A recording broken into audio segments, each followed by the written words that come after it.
The first two Bioshock titles are some of my favourite FPS games of all time. I love the characters, immensely enjoy the gameplay, and adore the themes of objectivism, individualism, escapism, and collectivism. Now, much has been said about Bioshock Infinite in the past couple of years, and not much of it has been positive.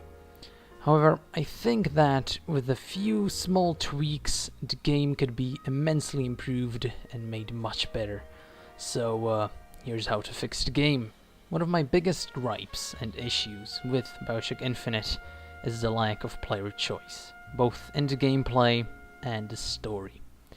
Now, the characters do make choices, except they don't make choices that you can actively impact.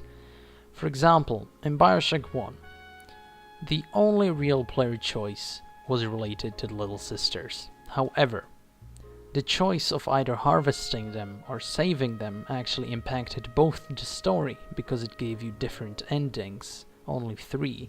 However, it also impacted your gameplay because you had to choose either to gain short-term benefits by harvesting the Little Sister and gaining immediate resources, or saving the Little Sister and gaining rewards later on, which had the potential to be more numerous or more beneficial at the time.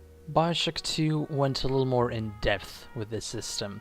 Not only did they give you the choice of either saving or harvesting Little Sisters, they also gave you the choice of either saving or murdering various characters, which were very important to the story.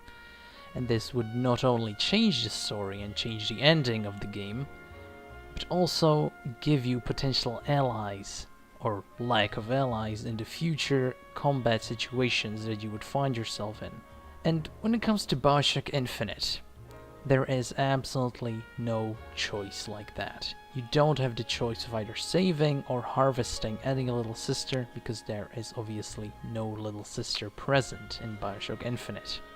At least in the core story. For example, one big choice that the characters make is helping Fitzroy. The main character decides to help Fitzroy by arming her, which drastically changes the story and of course the scenery that you actually fight in and the enemies that you face. I think this would have been a great opportunity to actually let the player decide, do you want to arm Fitzroy or do you not want to arm Fitzroy? This one choice, this single choice, would have made the replayability of the game much more present. It would also help the player to feel more empowered because he actually changed the world, or didn't change the world depending on the choice. He either helped to ruin Columbia by starting a revolution, or he didn't ruin it by starting a revolution but potentially could ruin it himself.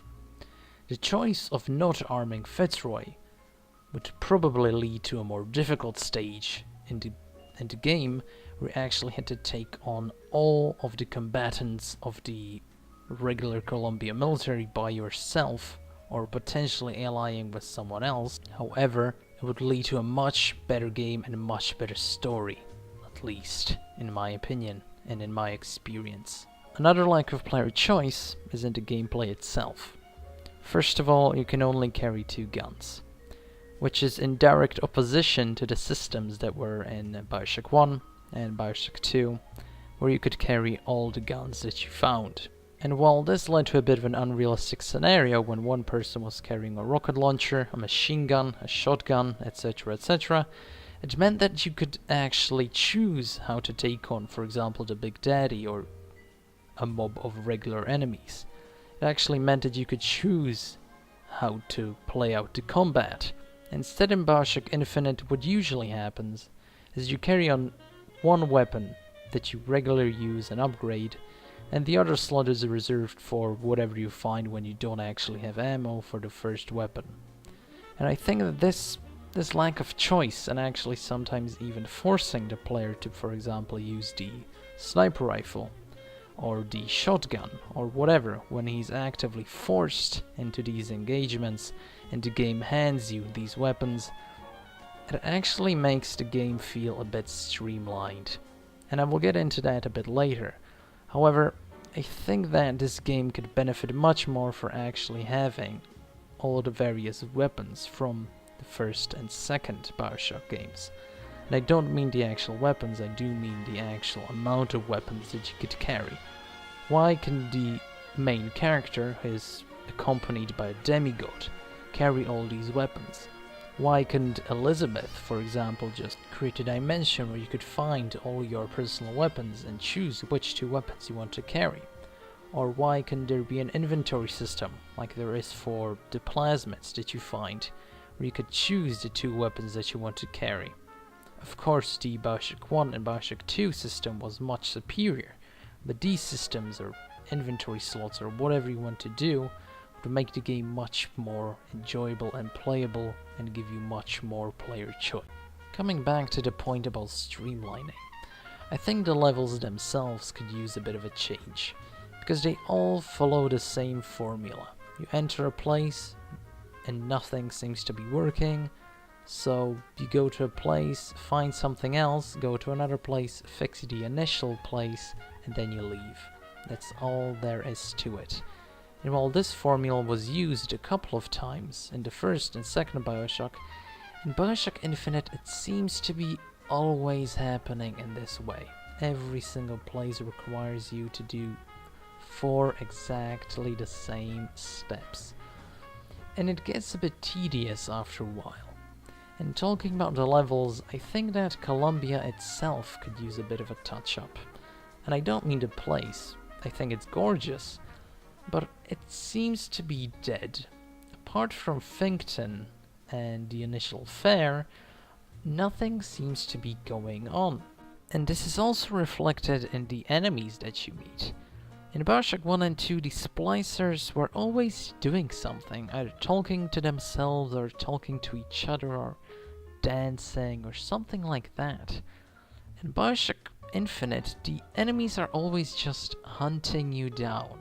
And that's all they do. They hunt you down, they talk about hunting you down, and that's it.